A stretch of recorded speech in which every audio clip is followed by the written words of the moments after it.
ఇంకా ఆయనకి నాథుడేడి, ఆయనకన్నా పైన ఎవరుంటారు? అందుకే తనలో తానే రమిస్తూ ఉంటాడు ఎప్పుడు. అది శివతత్వం. కాబట్టి ఆయనంత యోగి లేడు, ఆయనంత భోగి లేడు, ఆయనంత దూరంగా ఉండేవాడు లేడు, ఆయనంత దగ్గరగా ఉండేవాడు లేడు, ఆయనంత తేలికగా భక్తుల్ని అనుగ్రహించేవాడు లేడు. ఎందుకని? మనసెరిగి చిరునవ్వుతో ఇచ్చేస్తాడు. కలియుగ ప్రారంభంలో అడిగారట, కలి యొక్క ఉద్ధత ఎక్కువగా ఉంటుంది కదా, చాలా పాపకర్మలు చెయ్యాలన్న అనురక్తి ఉంటుంది తప్ప పుణ్యకర్మలు చెయ్యాలనేటటువంటి ఉత్సాహం ఉండదు కదా స్వామి, అందుకని మేము తేలికగా తరించడానికి మాకు ఏదైనా మార్గం చెప్పరా అని అడిగారు. అడిగితే ఆయన అన్నాడు, మీకు అందరికీ మోక్షం కావాలని కదా తాపత్రయం, సరే నేను ఒక మాట చెప్తాను చెయ్యండి అన్నాడు. దర్శనాత్ అభ్రతసి, చిదంబరంలో ఎలా దర్శనం చేయాలో అలా చేయండి, మోక్షం ఇచ్చేస్తానన్నాడు. చిదంబరంలో దర్శనం అంటే శివలింగం ఏమి ఉండదు, ఓ గది ముందు నించుంటే గోడకి కన్నాలా ఉంటుందో తెర తీస్తారు, ఎదురుకుండా గోడకి మారేడుదలాలు వేసి ఉంటాయి, వేసేస్తారు. కొంతమంది గడుసు వాళ్ళు ఉన్నారనుకోండి, ఏమిటే నాకేం కనపడలేదు, కనపడలేదు, అయ్యో అదేంటి శివలింగం ఉంది కదా అంటారు. అబద్ధం అది, అక్కడ ఏమి ఉండదు. నేనే చూసా కొంతమంది అలా చెప్పేస్తుంటే, అయ్యయ్యో ఇంత సాధ్యమా అనుకున్నాను. అంటే ఏమో వాళ్ళు మహాజ్ఞానులేమో, దూర్జడికి కనబడ్డట్టు ఉదయగ్రామము పానవట్టము అభిషేకోద ప్రవాహంబు ఆర్ధి అని మరి బ్రహ్మాండం అంతా శివలింగంలా కనబడుతోందో, నేను ఎందుకు తక్కువ మాట్లాడాలి? కాబట్టి అక్కడ ఏమీ ఉండదు. అంటే అనంతం, ఆయన కానిది లేదు.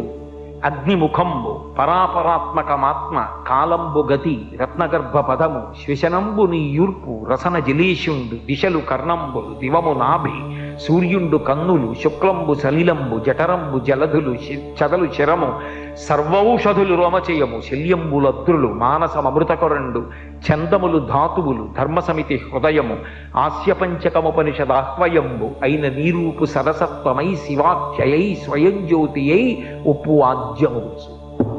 యావత్ బ్రహ్మాండమంతా నిండిపోయి ఉంటాడు. అదిగో ఆ తత్వం కింద ఆకాశస్వరూపుడుగా అంతటా నిండిపోయిన వాడిగా అక్కడ జ్ఞానంతో చూడగలిగితే చిదంబర రహస్యం. అది చిదంబర రహస్యం అంటుంటారు. అందుకని చిత్ అంబరం ఏదో భయంతి త్వాం ధన్యా కతిచన చిదానందలహరి అంటారు సౌందర్యలహరిలో శంకరాచార్యులు వారి అమ్మాయి ఎక్కడు, ఎవరు ఒక్కడమ్మా నిన్ను అలా తెలుసుకుంటున్నాడు అంటారు. అలా చూడగలిగిన వాడు ఎక్కడో కోటాను కోట్లలో ఒకడు జ్ఞానంతో చూస్తాడు. స్వామి నువ్వు మమ్మల్ని మోహపెడుతున్నావు, చిదంబరం వెళ్ళి చూడమా, మాకేమర్థం అవుతుందని చూడడం ఈ తత్వం అంతా. ఇంకొక మాట చెప్పండి, దర్శనాద ప్రసరసి, మాకు సాధ్యం కాదు, ఇంకొక మాట ఏమైనా చెప్పండి, అనుగ్రహించండి. సరే, జననాత్ కమలాలయే, తిరువారూరులో పుట్టండి, మోక్షం ఇచ్చేస్తారు. ఇది మరీ అన్యాయం. నేను మా అమ్మ కడుపులో ఉంటాను, మా అమ్మ నన్ను ఎక్కడ కంటుందో నాకు తెలుసా? మా అమ్మ తిరువారూరులో కంటుందో, లేకపోతే తాయారుపేటలో కంటుందో, ఏలూరులో కంటుందో, జాలిపూడిలో కంటుందో, విశాఖపట్నంలో కంటుందో, కాకినాడలో కంటుందో నాకేం తెలుసు? అప్పటికి మా అమ్మ పుట్టింటారు ఎక్కడ ఉంటారో అక్కడికి వెళ్తుంది. ఒకవేళ అది ఏ పల్లెటూరు అయి కవల పిల్లల కడుపులో ఉంటే మేనమావ గారు ఉన్న పెద్ద పట్టణంలో అవ్వచ్చు పురుడు, ఏం చెప్పగలం? అందుకని ఇదేం మాట స్వామి, నేను కరుణామయుడు అని నమ్ముకుని మేము వస్తే తిరువారూరులో పుట్టు ఇస్తానంటే ఏమిటి? నా వల్ల ఎలా సాధ్యం అవుతుంది? ఎక్కడున్నానో ఏం తెలుస్తుంది? ఆ కటిక చీకట్లో అమ్మ కడుపులో పడుకుని కుదరదు. ఇంకొక మాట చెప్పు. సరే, జననాత్ కమలాలయే, పుట్టడం నీ చేతిలో లేదు, చచ్చిపోతావా అని చెప్పించోట పోని. కాశ్యాంతు మరణాన్ముక్తి, బలవంతంగా చచ్చిపోవడం కాదు సుమా, సహజంగా నీ కర్తవ్యాలన్నీ అయిపోయాయి, కాశీ వెళ్ళిపో, ఇంకా నాకేం లేవు, నీ చేయవలసినవన్నీ చేసేసా, చెప్పులు ఇప్పేశా, ఇంకా నాకేం బెంగలేదు, మనవాళ్ళు కొడుకు చూసుకుంటాడు, కోడలు చూసుకుంటుంది, ఎందుకు వచ్చింది, హాయిగా వెళ్ళి కాశీలో ఉంటా, ఎప్పుడప్పుడు ఊపిరైపో. ఏమవుతుంది కాశీ ఉంటే అంటే? రామకృష్ణ పరమహంస దివ్య దర్శనం చేశారు. కాశీ పట్టణంలో ప్రాణోత్క్రమణమయ్యేటటువంటి సమయంలో మనుష్యులకు కాదు సమస్త భూతములకు శివానుగ్రహం కలుగుతుంది. నమస్తారాయచ అని రుద్రాధ్యాయంలో ఆయనకి పేరు. ఆయన నామమే తారకనామం. ఆయనే సంసార సముద్రమును దాటిస్తాడు. అందుకని ఏం చేస్తాడు? ఆయన నామం ఆయనే ఉపదేశిస్తాడు. అది ఎలా అంటే, ఆ తల్లి పార్వతీదేవిట బయలుదేరి వచ్చి ప్రాణోత్క్రమణమైపోతున్నటువంటి వాడు ఇంకా ఊపిరందక కొట్టుకుంటున్నటువంటి సమయంలో పాలిండ్లు కదలంగ పసిడిపయ్యదవీచు అచలాధిపుని కూర్మి ఆడుబిడ్డ తుత్కారమునరించి తొండంబు ముక్కున శిఖరారావంబు జిలుకు డుంకి ప్రథమోత్తముండు భృంగి భయరక్షణార్థంబు పాలాగ్రమున తీర్చు భసిత రేఖ ప్రత్యక్షమై వచ్చి భాగీరథీ గంగ మృదుల హస్తము సాచి నేను నివురు దక్షిణ శృతి మీదుగా ధాత్రి త్రిల్లి పెద్ద నిద్రకు మాగన్ను పెట్టువేళ పంచజనులకు తారక బ్రహ్మ విద్య అభవుడు ఉపదేశమురరించునప్పుడు కాశీపట్టణం అంటే ఆయనకి అంత ఇష్టం. ఆయనే చెప్పుకున్నాడు పార్వతీదేవితో, మనం ఎన్నడూ ఈ కాశీని విడిచిపెట్టి ఉండం. మన చేత అవిముక్తమయ్యుంట ముగ్ధాక్షి ఇది అవిముక్తమయ్యే మనకు ఆనందింబునులరించుకావున ఆనంద విపినాభిదానమయ్యే మహాశ్మశాన భూముల సంవసింతునీ కాన నేనుంట ఇది మహాశ్మశానమయ్యే నూరంత ప్రొద్దున నుండి రుద్రుండనీగాన రుద్రగేహాఖ్యయ్యే అసియు వరుణయు కూడి అక్షర సరవితో వారణాసియన్ సంజ్ఞయయ్యే గాశ్రుదీప్తాయనంగ విఖ్యాతమైన ధాతువున కాశీ అయ్యే భూతలంబునందు అని చెప్పాడు. కాశీ నిత్య నివాసం, ఎప్పుడూ పార్వతీదేవితో శంకరుడు అక్కడ ఉంటాడు. అందుకని ఆ ప్రాణోత్క్రమణం అవుతూ చెమటలు పట్టేసి ఊపిరందక మనసు ఇంద్రియముల యొక్క శక్తులు వెనక్కి లాగేస్తుంది. కళ్ళు చూడవు, చెవులకి వినపడదు, ముక్కు వాసన చెప్పదు, ఊపిరి అందదు, చెమట. కొడుకేదో అంటూ ఉంటాడు, వినపడదు, పడుకోబెట్టేస్తుంటారు చాప మీద, బయట పడుకోబెట్టండి అంటారు, అదొక భయం. అటువంటి సమయంలో తులసి నీళ్లు పోస్తాడు, గుటకపడదు, ఎదురుగుండా భటులు. అంతటి భయంకర వేళ పాలిండ్లు కదలంగ పసిడిపయ్యద వీచు అచలాధిపుని కూర్మి ఆడుబిడ్డ పార్వతీదేవి వచ్చి విసినికర్రతో కాదుట, తన పవిట కొంగుతో విసురుతుందిట. అమ్మవారిని చూస్తూ తన్మయత్వంతో జగదంబ మా అమ్మ శ్రీమాత అని శాంతి పొందుతట. అచలాధిపుని కూర్మి ఆడుబిడ్డ ధుత్కారమునరించి తొండంబు ముక్కున శిఖరారావంబు జిలుకు డూంఠి ఏనుక్కి 8 ప్రదేశముల నుంచి మదజలం కారుతుంది అని. ఆ డుంఠి గణపతి ఆ మదజలం తడిగా ఉంటుంది, సువాసనతో ఉంటుంది, అందుకే తుమ్మెదలు వాలుతూ ఉంటాయి. దాన్ని తొండం చివరి భాగంతో ముక్కు దగ్గర చిమ్ముతూ ఉపశాంతి కల్పిస్తాట. డుంఠి గణపతి బయలుదేరి వచ్చి కంఠవేది మీద చంద్రవంక ఉండి ఎడం పక్కకి తొండం తిరిగితే డుంఠి గణపతి అంటారు. కాశీపట్టణంలో ఉంటాడు అని వచ్చి ఆయన ధుత్కారమునరించి తొండంబు ముక్కున శిఖరారావంబు జిలుకు డుంఠి ప్రథమోత్తముండు భృంగి భయరక్షణార్థంబు పాలాగ్రమున తీర్చు భసిత రేఖ భయపడకురా అని 3 కాళ్లతో ఉంటాడు భృంగి. భృంగిచ్ఛానటనోత్కట కరిమదగ్రహీ స్ఫురన్మాధవ అంటారు శంకరాచార్యులు వారు. ఆ భృంగి ఎంత వశపడతాడంటే సేవకుల్ని కూడా అంత ప్రేమిస్తాడట శంకరుడు. అది యజమాని అంటే. చండీశ్వరుడు నిజానికి శివ కుటుంబంలో సభ్యుడు కాడు, మనందరిలా పుట్టిన నరుడు. కానీ ఆయన ప్రేమ చూసి ఏ స్థానం ఇచ్చాడంటే తను తినగా మిగిలినది తన కడుపున పుట్టిన బిడ్డలు కానీ కట్టుకున్న ఇల్లాలు కానీ తినడానికి వీల్లేదు. చండీశ్వరుడు తినాలని నియమం పెట్టాడు. అందుకే శంకరాచార్యులు వారు సౌందర్యలహరిలో శ్లోకం చేస్తూ నివృత్యై చండాంశ త్రిపురహర నిర్మాల్య విముఖై అంటారు.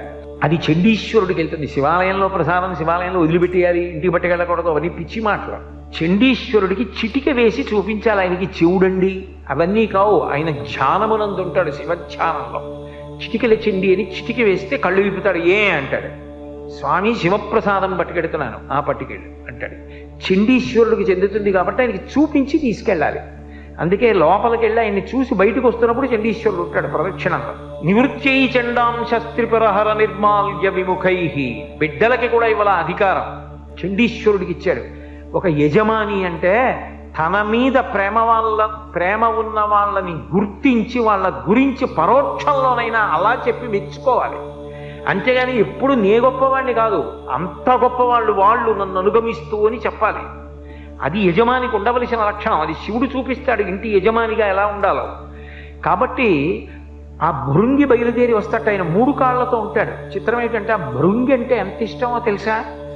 ఆ భృంగి కోసం మెడతాడు పార్వతీదేవితో కలిసి. కాంచీపురంలో భృంగి మంటపం అని ఏకాంబరేశ్వర దేవాలయానికి బాగా బయటికి ఉంటుంది, కామకోటి మఠం వైపు. పర్వదినాల్లో పల్లకీలో అమ్మవారితో కలిసి సుగంధ కుంతలాంబతో కలిసి ఆ భృంగి మంటపానికి వస్తాడు. వచ్చి భృంగికి దర్శనమిచ్చి లోపలికి వెడతాడు. విద్యాశంకర దేవాలయంలో శృంగేరిలో గోడ మీద ఉంటాడు భృంగి. చెక్కబడి 3 కాళ్లతో ఉంటాడు భృంగీశ్వరుడు ఒక్కడే. అటువంటి భృంగి వచ్చి ప్రథమోత్తముండు, ప్రథమ గణాల్లో ఉత్తముడు, భయపడకురా నీకేం బెంగలేదని బొటనవేలుతో విభూతి పెడతాట. ఎవరికి? కాశీపట్టణంలో ప్రాణోత్క్రమణ అవుతున్న వాడికి. మళ్ళీ వెనక్కి వచ్చి గుర్తు తెచ్చుకుంటూ ఉండండి.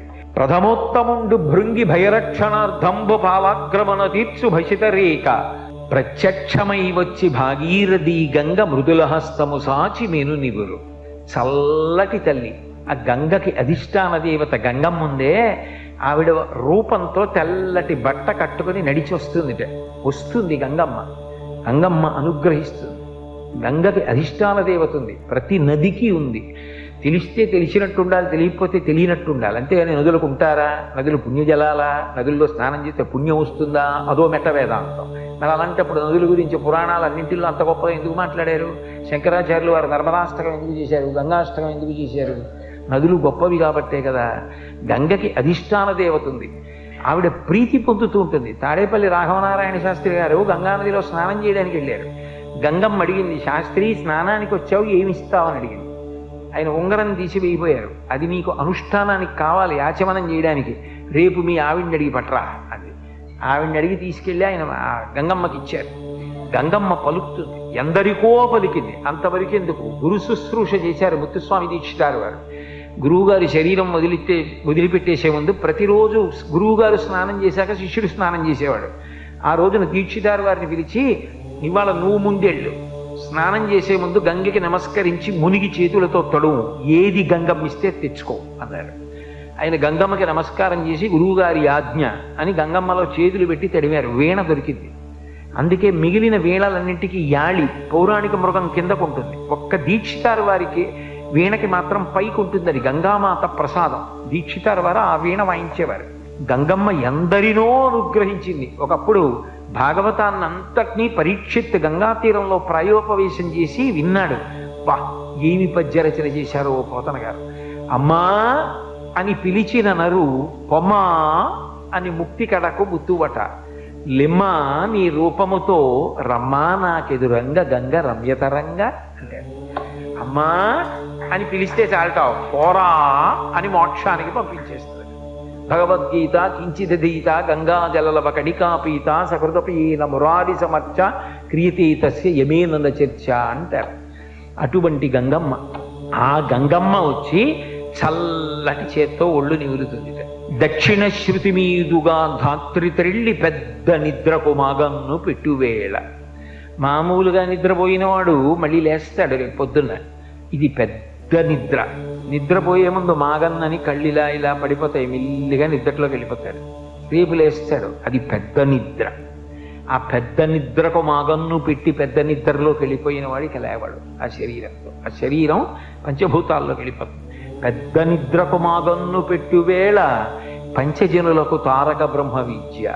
కుడి చెవి పైకొచ్చేటట్టుగా తిప్పి శంకరుడే వచ్చి దగ్గర కూర్చొని కుడి చెవిలో తారకాన్ని ఉపదేశం చేసి తనలో కలిపేసుకుంటాడు. కాశీలో చనిపో, మోక్షం ఇస్తాడు. అందుకని మళ్ళీ వెనక్కి రండి. దర్శనాద భ్రసరసి జననాత్ కమలాలయే కాశ్యాంతు మరణాన్ముక్తి. పోనీ కాశీలో మరణిస్తావా, మోక్షం ఇస్తాను. బలవంతంగా కాదు సుమా, మళ్ళీ చెప్తున్నాను. చాకటి కూడా చెప్పారని హైచెంపలు చేయకండి. నేను చెప్తున్నది సహజ మరణం, కాశీవాసం చేసి. అయితే స్వామి మా సంసారం ఎంత గొప్ప బంధనాలో నీకు తెలుసు కదా. పెరిగే కొద్దీ ముచ్చట్లు ఎక్కువ. ముందు కొడుకు మీద ముచ్చట, తర్వాత మంచి కోడలు వచ్చిందని ముచ్చట, ఆ తర్వాత మనవడి మీద ముచ్చట. ఇక్కడ ప్రసంగం చెప్తుంటే ఇంటి దగ్గర ఎక్కడో టీవీలో వస్తుంటే వాడికి తెలియక టీవీలో తాతగారు ఉన్నారనుకుని తాత దా నరుస్తున్నాడని ఫోన్ చేసి చెప్తే తలడిల్లిపోతాడు తాత. ఇన్ని బంధాలు. నేనెక్కడ కాశీరా, కాశీలో ఉండనా? అవుతుందా నా వల్ల? అయ్యే పని కాదు. ఇంకొక మాట చెప్పు. స్మరణ తరుణాచలే. కనీసం అరుణాచల శివ అరుణాచల శివ అరుణాచల శివ అనుకుంటావా? అలా అనుకో చాలు. స్మరణాత్ అరుణాచల శివుడిని స్మరిస్తుండు. ఆ కొండ, ఆ శివలింగం, ఆ గిరి ప్రదక్షిణం అవి మనసులో స్మరించుకుని అరుణాచల శివ అరుణాచల శివ అంటుండు. ఎప్పటికప్పుడు పాపదహనం చేసి నీకు మోక్షం ఇస్తాడు. చాలు. ఇంకింతకన్నా అడిగితే బాగుండదు స్వామి. 4 ఇచ్చావు, ఏదో ఒకటి అంటాం. అంతేగాని ఇంకా చాలదంటే ఇంతకన్నా అన్యాయం ఇంకోటి ఉండదు. ఇన్ని వరాలు ఇచ్చావు.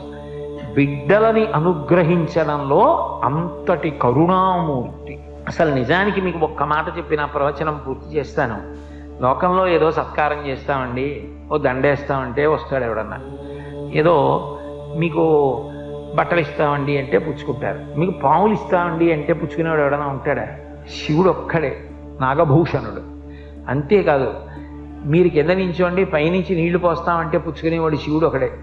శివుని శిరమున కాసిన్ని నీళ్లు చల్లి, రాజశేఖర చరిత్రం అందులో అంటాడు, శివుని శిరమున కాసిన్ని నీళ్లు చల్లి పత్తిరి సుమంత నెవ్వాడు పారవయసు, కామధేనువు వానింట గాడి పసర, అల్ల సురశాఖి వానింట మల్లె చెట్టు. వీడేం పెద్ద రుద్రాధ్యాయం అంతా చదివేసి స్వరంతో మంత్రాలు చెప్పేసి పరమభక్తితోటి అభిషేకం చేసేది లేదు. ఇన్ని నీళ్లు సమృద్ధిగా ఇస్తే ఉద్ధరణో తట్టుకొచ్చి ఇలా పోస్తూ ఉంటాడు. నీకు చేయిస్తే స్నానం అలా ఓ చిన్న గిన్నెలో నీళ్లు వేసి ఉద్ధరణేసి భార్య పెట్టి స్నానం చేసిరండి అంటే, ఇంత కృష్ణానది ఇంత ప్రవాహం ఇన్ని నీళ్లు ఇచ్చాడా? మీరంటే భక్తులు చక్కగా చేస్తారు. నాలాంటి ధూర్తుడు ఆచమన పాత్ర అట్టుకుని ఇలా ఏమి ఇలా పోయలేవు, కనీసం అన్ని నీళ్లు ఇచ్చాడు కదంటే బద్ధకం, ఓ బిందెతో తేడు ఇంకోసారి, లేదా వరదల కింద పోసేస్తాడు. అతివృష్టి అనావృష్టి. కానీ అందుకని నీళ్లు చల్లి అన్నాడు. అభిషేకం ఎక్కడ చేశాడు రా నాలాంటి వాడు అని నన్ను దృష్టిలో పెట్టుకుని వాడు నీళ్ళు ఎక్కడ పోశాడు? నీళ్లు చల్లాడు. పోనీ పత్రి మనస్ఫూర్తిగా ఓం నిధనపతయే నమః అని ఇలా వేశాడా? ఇలా చల్లేయడమే. పత్తిరి సుమంత నెవ్వాడు పారవయచ్చు, పారేశాడంతే ఆయన మీద. అయినా ఆయన పొగిపోయి పోన్లేరా, మారేడు దళాలు తెచ్చావు, నా మీద నీళ్లు చల్లేవు, ఏదో నేను ఉన్నానని నమ్మి వచ్చావు, చాలేరా. వాడు అలాగే చెప్తాడా కోటేశ్వరరావు, అని పట్టించుకోకు, నేను చూస్తాను కదా అని. అల్ల కామధేనువు వాడింట గాడిపసర, కామధేనువుని తెచ్చి ఇంట్లో కట్టేస్తాట. అల్ల సురశాఖి వానింట మల్లి చెట్టు, కల్పవృక్షాన్ని తీసుకొచ్చి ఇంట్లో ఏదో మల్లి చెట్టు పాకినట్టు పాతేస్తాడు. అంత సులభుడు. ఆయనంత ప్రసన్నుడు లోకంలో ఎవరు ఉండరు. భగీరథుడు తపస్సు చేస్తే ఊర్ధ్వబాహు పంచతప మాసాహారో జితేంద్రియ తస్య వర్ష సహస్రాణి ఘోరీ తపసి తిష్ఠిత. రామాయణం బాలకాండ. ఆయన చేతులు పైకెత్తి 1000 సంవత్సరముల పాటు 4 వైపులా అగ్నిహోత్రాన్ని పెట్టుకుని సూర్యుడిని చూస్తూ తపస్సు చేస్తే కొన్ని 1000 సంవత్సరముల తర్వాత తస్య వర్ష సహస్రాణి 1000 సంవత్సరముల తర్వాత బ్రహ్మగారు ప్రత్యక్షం అయ్యాడు.